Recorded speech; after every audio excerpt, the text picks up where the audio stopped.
Malabar home appliances and home needs Pandikkad മേലിയങ്ങാടിയിൽ പ്രവർത്തനം ആരംഭിച്ചിരിക്കുന്നു. മലബാറിന്റെ 2 ഷോറൂമുകളിലും വമ്പൻ ഓഫറുകൾ ഒരുക്കിയിരിക്കുന്നു.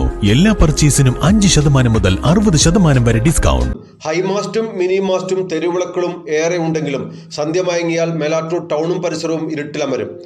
പാതയോര വിളക്കുകളെല്ലാം പ്രവർത്തനരഹിതമായതാണ് കാരണം. ജനത്തിരക്കേറിയ സമയത്ത് പോലും ടൗൺ ഇരുട്ടിലാണെന്നത് യാത്രക്കാർക്കും ഏറെ പ്രയാസം സൃഷ്ടിക്കുന്നുണ്ട്. തെരുവിളക്കുകൾ കത്താത്തതിനെതിരെ സംയുക്ത ഓട്ടോ തൊഴിലാളി യൂണിയൻ ടൗണിൽ മെഴുകുതിരി കത്തിച്ച് പ്രതിഷേധിച്ചു. നേരമൊന്ന് ഇരുട്ടിയാൽ ഇതാണ് മേലാറ്റൂർ ടൗണിന്റെ അവസ്ഥ. യാത്രക്കാർ ഉൾപ്പെടെ നിരവധി പേർ ആശ്രയിക്കുന്ന ടൗണും പരിസരവും പിന്നെ ഇരുട്ടിലമരും. മേലാറ്റൂർ ടൗണിൽ 2 തെരുവിളക്കുകൾ സ്ഥാപിച്ചിട്ടുണ്ടെങ്കിലും ഒന്ന് പാതി വഴി തുറന്ന നിലയിലും മറ്റൊന്ന് പൂർണ്ണമായും പ്രവർത്തനരഹിതമായ അവസ്ഥയിലുമാണ്. കൂടാതെ സമീപത്തെ വൈദ്യുതക്കാലുകളിൽ സ്ഥാപിച്ച ലൈറ്റുകളിൽ ഭൂരിഭാഗവും പ്രകാശിക്കാത്ത അവസ്ഥയിലുമാണ്. ഇതിൽ പ്രതിഷേധിച്ച് കഴിഞ്ഞ ദിവസം സംയുക്ത ഓട്ടോ തൊഴിലാളി യൂണിയന്റെ നേതൃത്വത്തിൽ മെഴുകുതിരി കത്തിച്ച് പ്രതിഷേധിച്ചിരുന്നു. ഓട്ടോ തൊഴിലാളി union president Babu Chanthappadi, secretary Unni, treasurer P Shebeer, K Farooq, Shameer എന്നിവരുടെ നേതൃത്വത്തിലാണ് പ്രതിഷേധം നടന്നത്.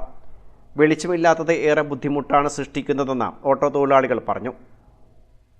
ഒരു സോളാർ ലൈറ്റ് കിടന്നിട്ട് മാസങ്ങളായി.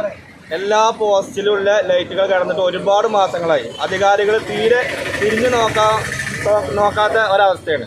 അപ്പോൾ ഇത് സംയുക്ത ഓട്ടോ തൊഴിലാളി യൂണിയന്റെ നേതൃത്വത്തിലൊരു പ്രതിഷേധമാണ്. ഞങ്ങൾ ഈ മെഴുകുതിരി കത്തിച്ചിട്ട് ഇതൊരു സൂചന പ്രതിഷേധമാണ്.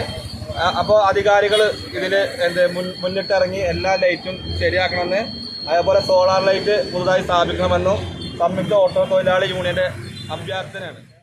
തെരുവിളക്കുകളുടെ സ്വച്ഛാവസ്ഥ കാരണം നേരത്തെ ഇരുട്ടിന്റെ കരിമ്പടം മൂടുന്ന മേലാറ്റൂർ ടൗണിലെ രാത്രി ദുരിതത്തിന് പരിഹാരം കാണണമെന്ന ആവശ്യം ശക്തമായിട്ടുണ്ട്.